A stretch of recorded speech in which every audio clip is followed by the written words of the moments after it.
Hello, hello! For today's videos, magluluto tayo ng chicken or butterfly chicken fried. So, ayan, nag-prepare na po ako ng manok dito. Nakahugas na po yan. Ayan, kinalahati lang po natin siya pag-slice.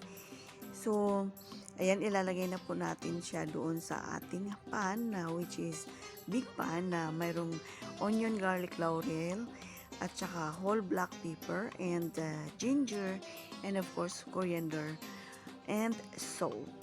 So ayan, lagyan po natin siya ng tomato paste and green chili. Maganda sana kung may bell pepper tayo, then i-cover lang po natin hanggang maluto. So ayan, luto na yan, malambot na.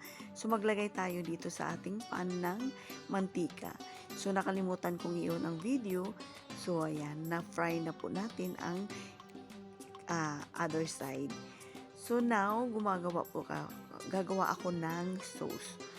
So yung sauce natin is, kinuha ko po yung ginger, onion, at saka yung garlic, na which is biniblender ko, and then nag-add lang po tayo ng kunting tubig dito galing sa ating pinakuloang manok. So now, luto na po yung ating isang manok, and then isusunod na natin yung isa kasi which dalawa ang ating niluto. So, napaka-crunchy and juicy po yan. Super sarap talaga. Ito po yung para matawag kong ala Kentucky or ala Jollibee.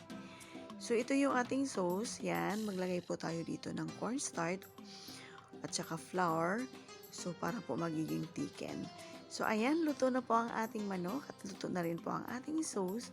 So, napakasarap. So, tara na. Kainan na po tayo sa ating ala Jollibee or Kentucky. So, thank you so much for watching.